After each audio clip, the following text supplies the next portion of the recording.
Hi there, welcome to the Player YouTube channel. My name's AJ and amongst other things, yes, we do car reviews, but we do a shitload of other stuff as well, trust me. Run the VT. This is how a car should sound. Listen to this.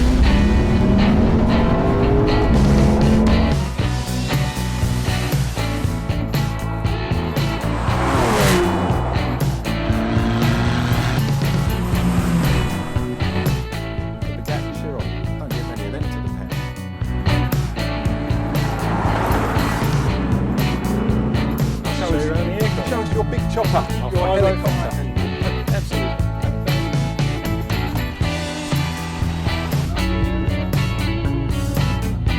Ready? 3, 2, 1, go.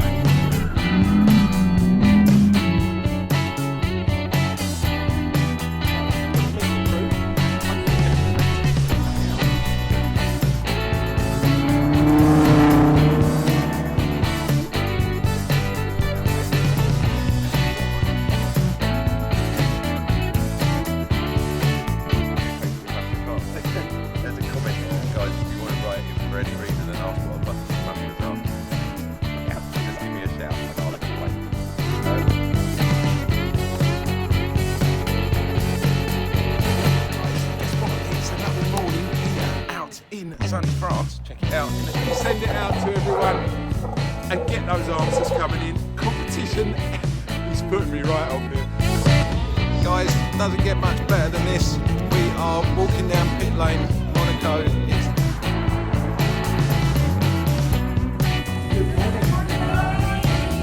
Check this out. So it's like taking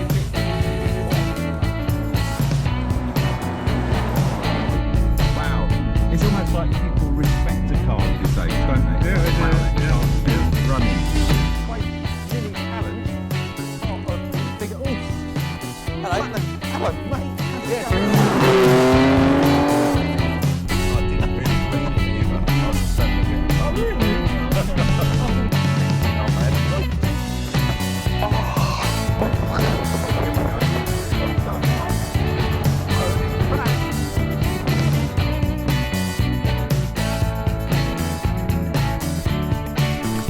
I love this car. Get the back.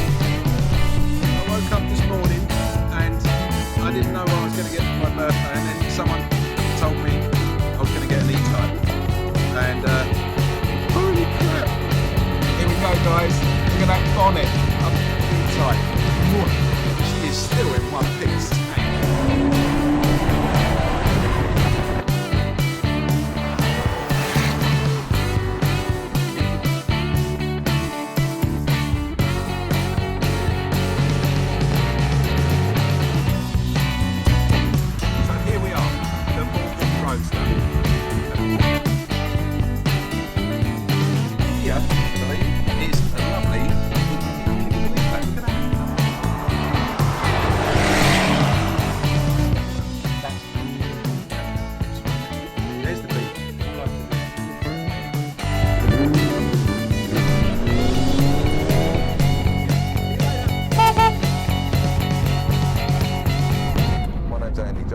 Welcome to the world of the player. Hi there, and welcome to this week's car review. And if you're in the market for a small compact SUV that's not only good looking, but also economical and great value for money, look no further than the Hyundai Kona. And this isn't just any old Kona, this is the hybrid, because they also make an electric version of this too. Let's get around this car, let's get underneath it, let's get in the back and have a look for the passengers, get it out on the road and give you our evaluation of the new Hyundai Kona Hybrid. Entry-level cars start from less than 23,000 UK pounds, which is pretty good. Top of the range cars, you're going to be looking at around 29,000 pounds plus. So just keep an eye on that. 3 different trim levels. You've got the SE Connect, which is your entry-level car. You've got the Premium, and then you've got top of the range cars, naturally called the Ultimate, like the car that we have here today. There are 10 different colour variations available, some of them with some very interesting names, like Dive in Jeju, yes I know, Misty Jungle and Surfy Blue. Suggest you check those out when you go down for your test drive. Entry-level cars, that's the SE Connect, get LED running lights, 16-inch alloys, rain sensing wipers, woo, some nice roof bars on the top here, and not forgetting foldy-inny mirrors that heat up during the winter. In addition to those bits, your entry-level car also gets a nice roof spoiler at the back here with a built-in brake light. You get a little wash wipe on the back included as well, some tinted windows around the back, which is rather nice, but especially for your granny or your mum, some parking sensors. And if that wasn't enough, you also get a reverse camera. Avoid those shopping trolleys. And finally, inside the entry-level car gets some decent amount of tech and safety equipment as well. So you get an 8-inch touchscreen, which is very nice. You get a DAB radio, and you also get Bluetooth connectivity. On the safety side of things, you've got cruise control, you've got lane keeping, and you've got distance control, and you've got accident avoidance collision system built into this as well. Finally, if that all wasn't enough and you're getting yourself all heated up, you can cool yourself down because it also comes with aircon. Let's check out under the bonnet of the Kona. The bonnet release catch just down here in the driver's footwell. Single pull, nice and easy. Don't forget, if it's left-hand drive, it's going to be in the passenger footwell. I'm not going to swap it around, it costs too much money. The actual bonnet release catch is dead centre there, just above the Hyundai logo. Give it a good push, there's no gas struts on this, and it is a very heavy bonnet. Your bonnet stay is over to the left here. Just pop it up, there's a hole in there, little arrow points to that. Now under here, you've got a 1.6 litre 4-cylinder petrol engine that develops around about 105 brake horsepower. That's your choice when it comes to engines. This one is a full hybrid. So basically it will run on electric power in slow moving traffic, and it can recharge itself using kinetic energy, which is stored in a 42 kilowatt lithium battery. You've got to get your teeth around that one, which is hidden around the back there. That feeds an electric motor, which is 32 kilowatts. That's equivalent of about 43 brake horsepower. So you add that 43 brake horsepower to the 105 and it gives you a total brake horsepower 148, which isn't bad for a car, you know, of this size. Don't forget there is a full electric option on this car as well. So just when you go down to Hyundai for your test drive, have a little go in one of those as well, because you never know, you might be swayed into the full electric option. Personally, this, I feel, the hybrid, the full fat hybrid, is the way forward. All of this is controlled by a super 6-speed auto gearbox, a dual clutch system. It will give you a 0 to 60 of around 11 seconds and a top speed of 100 miles an hour. But the most important thing of all, it is absolutely amazing when it comes to the economy. I hope you agree with me, but round at the back here, I think it's really, really good looking. It's been nicely designed. Really, a lot of effort has gone into that. It's quite sporty, very urban, if you get my drift. I love the spoiler on the top here. It's got that brake light inside it there. That's LED as well. Top of the range cars get privacy glass. This is the top of the range, the ultimate. I mentioned that. Wiper, wash wipe, you get that with the entry-level car. I just love the whole setup, you know, that sort of no rubber around there. It's a nice pin-sharp line on that rear screen. It's a decent-sized rear screen as well. Another thing I love, you'll probably notice here, you've got a separate lighting system. So you've got your tail light here and your brake light, which is all around this cluster here. And then down here, you've got your indicator.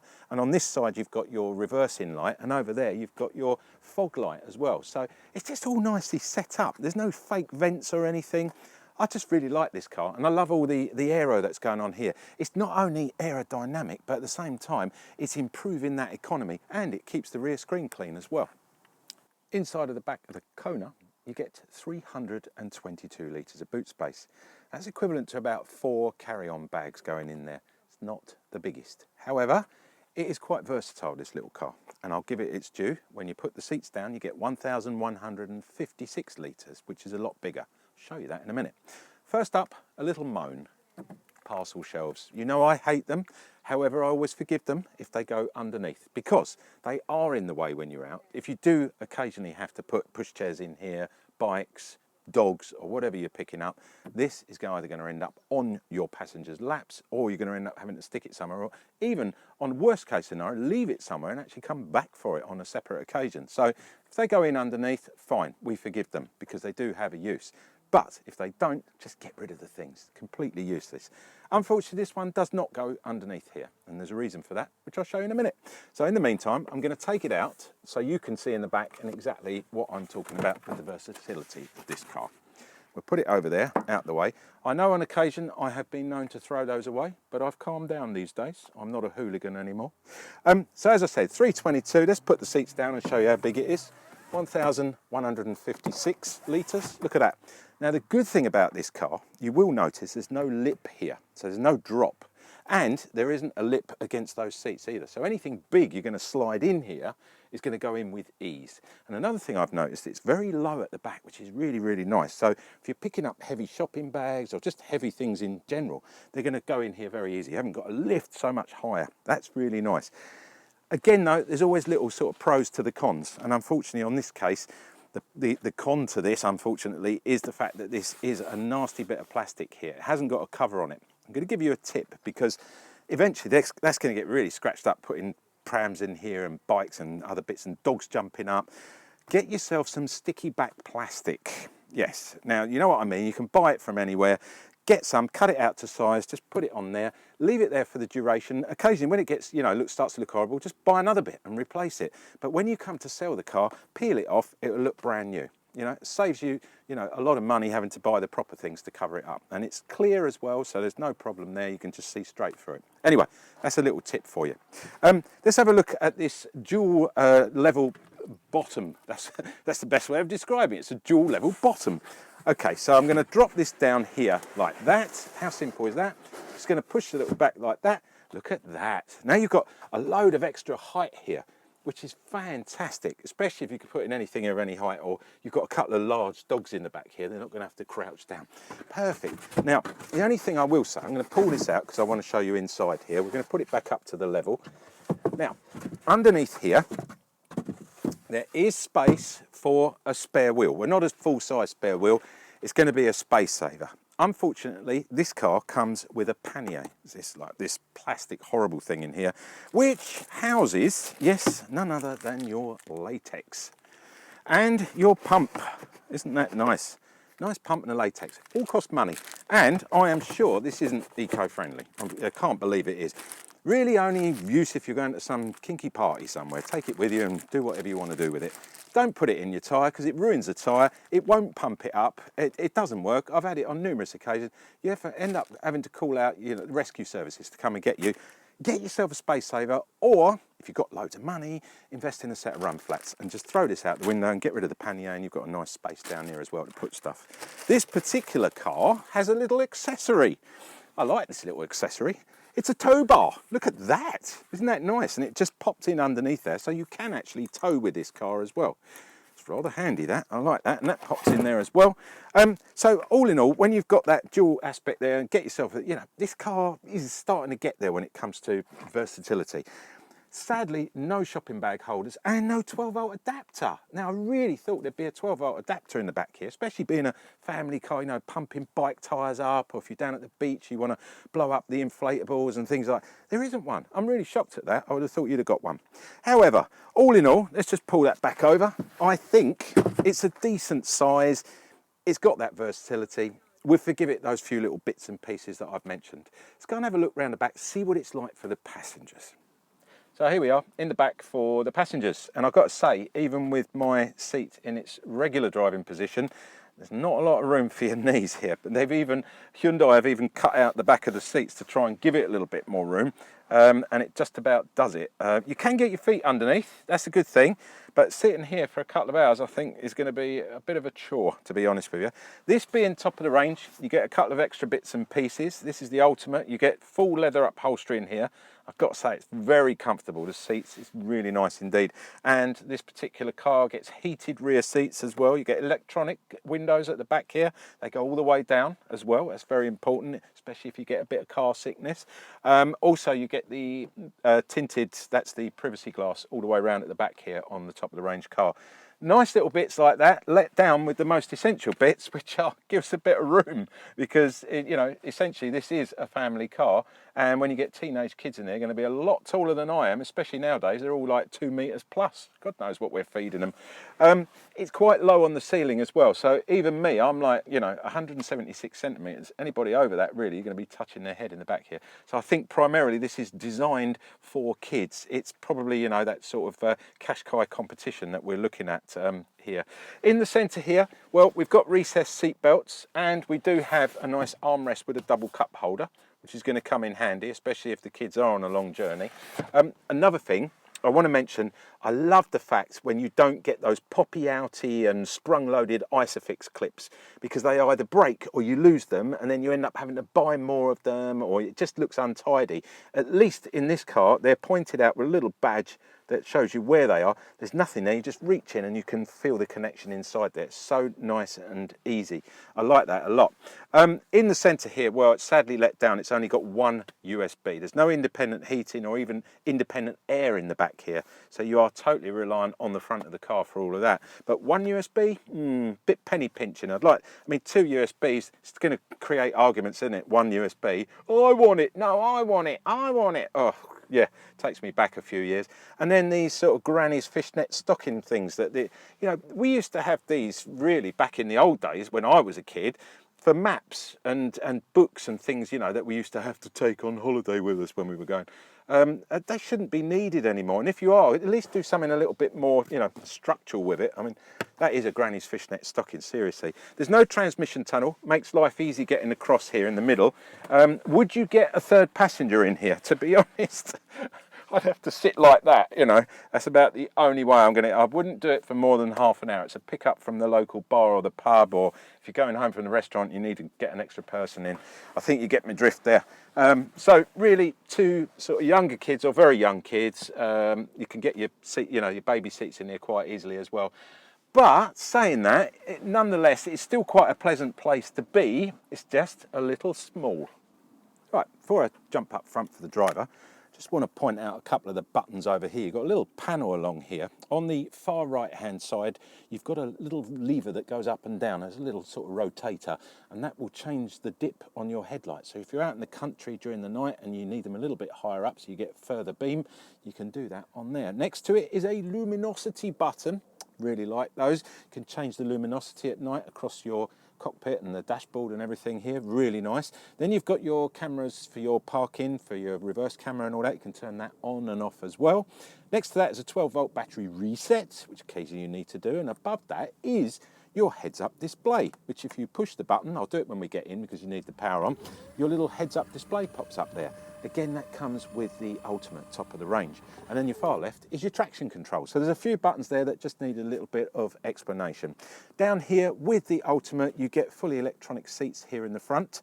The only thing I have noticed, there's no memory for them. So I would have thought they'd have had a little memory button here, so as you've got one memory for yourself, maybe one for the other half or whatever. That would have been nice.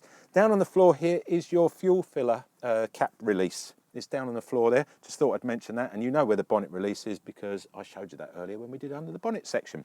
Let's jump in the car. It is keyless entry and it is keyless ignition. I'm going to move my seat back a little bit just to give you a bit more of a view in here. I like that. It's very nice. It's very smooth as well. On the entry-level car, you get an 8-inch TFT touchscreen. However, on the top of the range, you get a 10-inch, much bigger, much nicer. We're not going to start the car.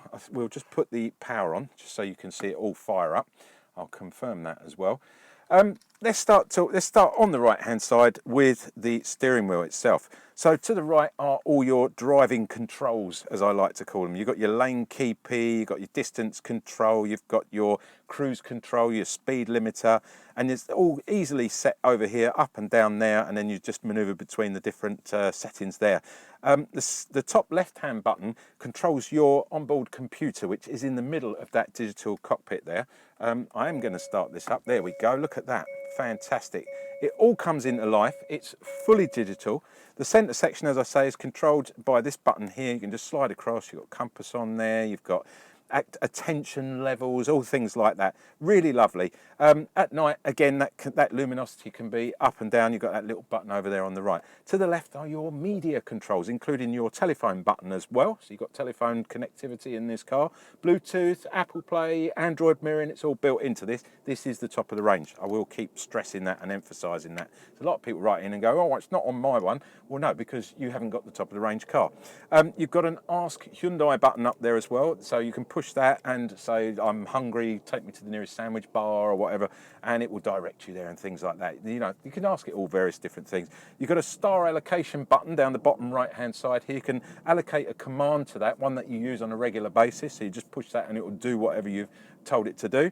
Then you've got your mode button. That switches between your DAB radio, say your Bluetooth or your Apple Play or whatever. You can just slip between those. And then you've got your volume control and your track control there, or your radio control, so you can go through the stations up and down. So left hand volume control, right hand is going up between the different radio stations or between the tracks, between your different, you know, whatever you're listening to.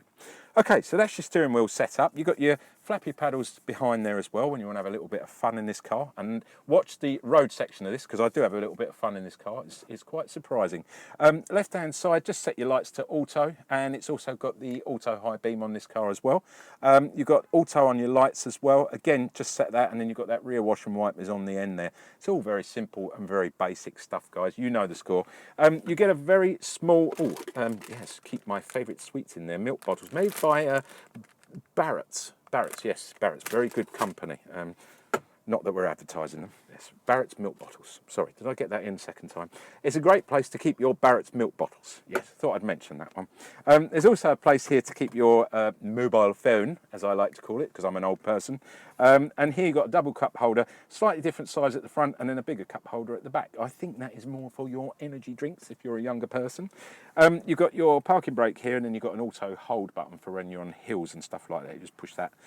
Left-hand side on your heating panel, next either side, there's a heating, I call it the heating panel.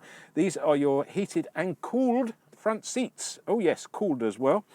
You've also got a heated steering wheel on the top of the range, which is really nice during the winter, because you can take your gloves off and get your hands nice and warm. We like that. This is, by the way, this is also a really good place to keep your key, so I'm going to put it in there because I'm just sort of fiddling with it in front of you.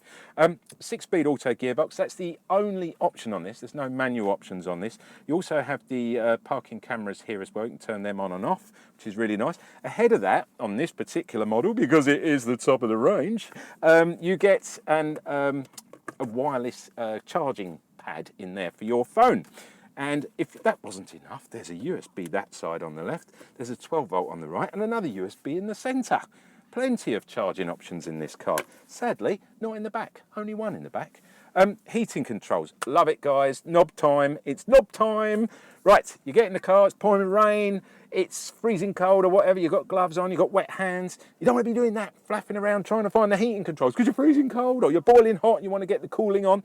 No, with this car it's simple. Look, you've got two lovely big black knobs. That's why I love a knob, because you can get your hands on it. You can manipulate it immediately. It reacts.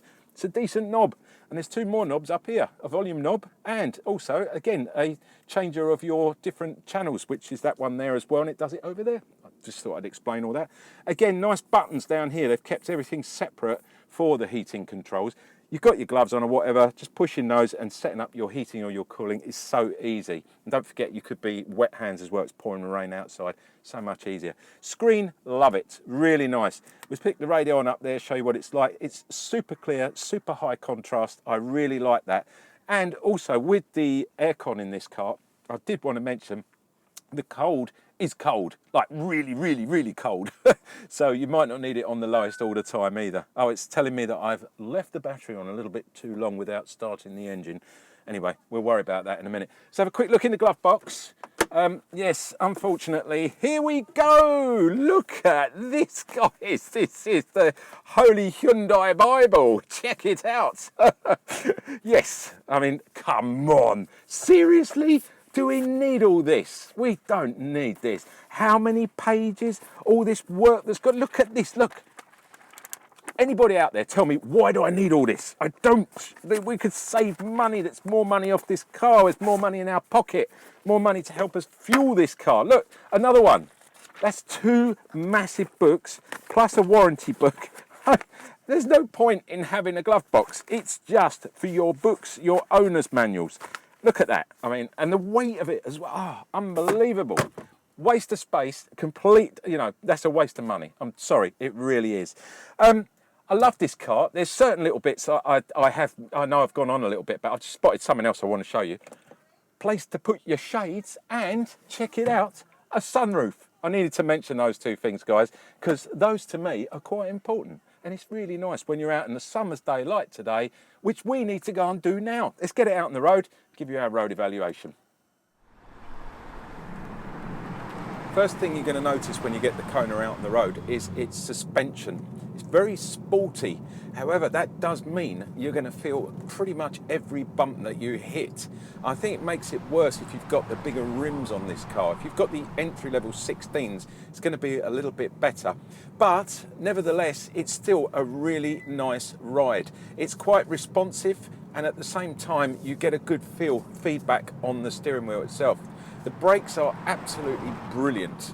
In actual fact, I reckon they're too good.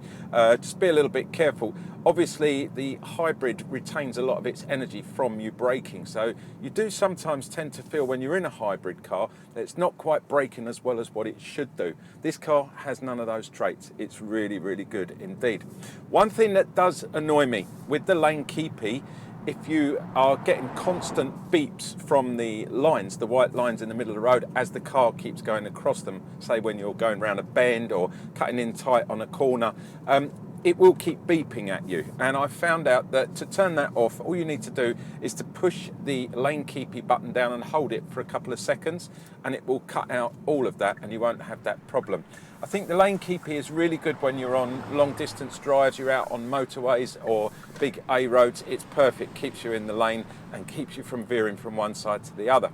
The other thing that I do wish to moan about is the anti-collision avoidance system in this car. It is way oversensitive. The slightest thing, it tends to want to go off, and it's quite worrying because I know what happens when it does go off. It hits all the brakes and everything, and it's quite a scary thing to actually experience. So that's one thing. I would like to be able to turn off the actual, collision avoidance system on this car. I don't think you can do that, which is unfortunate. And like I say, just very, very sensitive.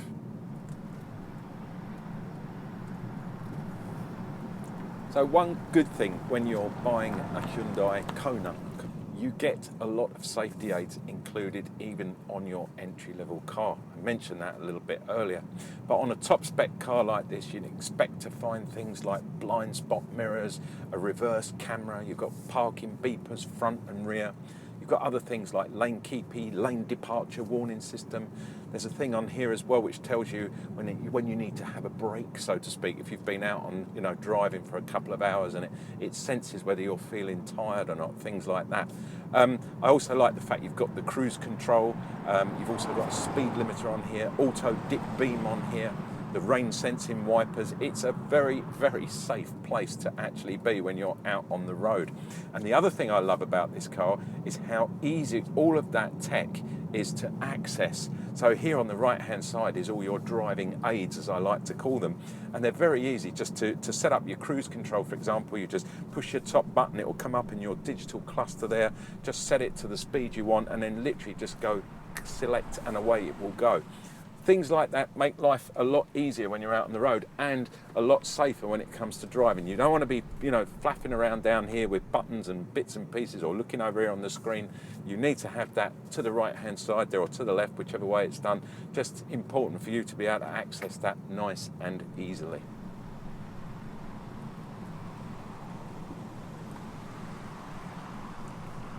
If you are looking for economy within an SUV, you needn't look any further than the Hyundai Kona. Trust me, I am so impressed with this car. It is beyond belief. It is probably the most economical SUV I have ever driven. We are currently getting 56.1, 56.2. It's fluctuating around depending on these roads that I'm currently driving. That's to the gallon. Simply incredible. I'm sure if we were out on a run, cruise control on a big A road, just ticking along at 70 miles an hour, we're going to be well in excess of 60 miles to the gallon. Absolutely superb. That is what you want, and that's a 1.6 engine as well. It's not one of these silly little 1 litre or 1.2 cylinder engines. That's a proper engine under the bonnet, and that is performing like that because that hybrid is working it to its absolute perfection. Now, there are a couple of modes in this car. I've got it in the economy mode, which is obviously the most economical. I struggle to find the button to change into the sport mode, because when you do need a little bit of power, this car also performs as well. Now, if you look around, no button to do it with. However, if you look down here and it says sport on your gearbox, it's very simply just slide the gear knob over to the right like that, and you are now in sport mode. The whole digital cluster here changes to a beautiful red colour, and I love the way it does it. I'll spin it back again. It spins round on it, and there it goes again. It goes red and spins round. It's a really good little bit of animation, that as well. Now, this is where you will feel the car pick up very good. It's extremely good, and once you get it in the sport mode, everything is slightly even more stiffer, even on that suspension that was quite stiff, you know, in the beginning. Now even stiffer. You feel a little bit more feedback in the wheel here. Get a little bit more from the exhaust back there. You've got your paddles here as well. If you really want to have a little bit of fun, you can drop the gears down, go into a manual setting. Now it will go. Look at that. It really is behaving like a proper car. And when I mean a proper car, I'm not talking SUV, I'm talking a car, because that's how it seems to feel when it drives. I'm really impressed not only with the economy, but also with the actual drivability of this car. So one minute it can be very nice and sedate, like you're driving along, you've got the family in the car. Once you've dropped them off, dumped them off somewhere, you can have a bit of fun. Paddles, sport mode. Don't forget that sport mode, easily accessed just by sliding the gear knob across there. All new Konas come with a 5-year unlimited mileage warranty, which, given some of the other manufacturers' offerings, is pretty good. You get a 12-year anti-perforation warranty included in that as well, so any of the little paint niggly bits and pieces, they're also covered. You get the Hyundai Road Assistance Package, as well as 5 annual health checks on your car, and this being a hybrid, it obviously carries a battery, and the battery is covered for 8 years or 100,000 miles, whichever comes first. Don't forget, if you sell your car, all of these warranties are transferable to the new owner.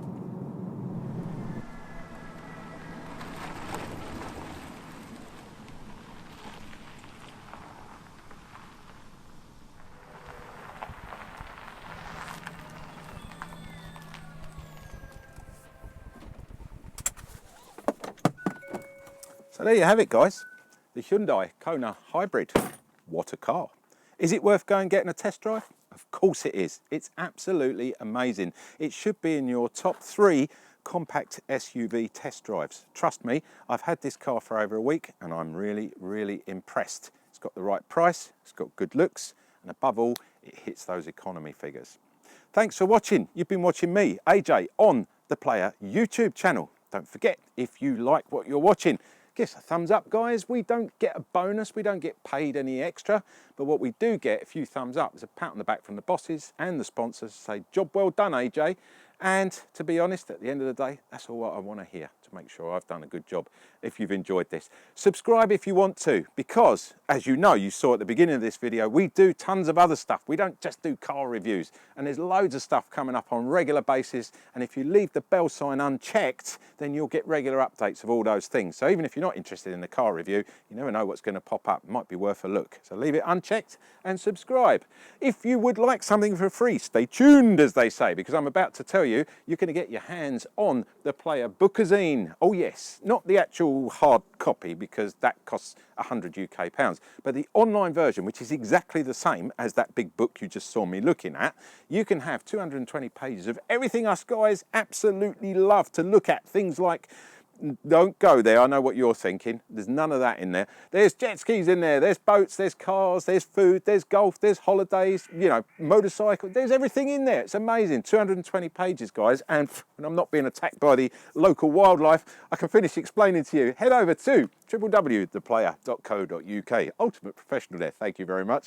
It's coming in here now, there you go. I'll leave it down there for a few seconds. Head over to the website, go to the top of the page, look for the register button, hit register. I don't want to know your inside leg measurement. I don't want to know how many, how many girlfriends you've got or what you get up to in your private life. All I want to know is your name and your email. Just stick that in there. You can download it, or you can go online and actually flick the pages and do all that with a mouse or with your finger, and it'll zoom in and do all that, because it's just like a real magazine. And it's for nothing. It's free, because you watch me, AJ, on the Player YouTube channel. Simple, isn't it? Head over there, get yourself a free copy. Thanks for watching, guys. I'll catch you next week with something different. I don't know what it's going to be. You'll have to come back and check out to see what it is. Stay safe. See you later.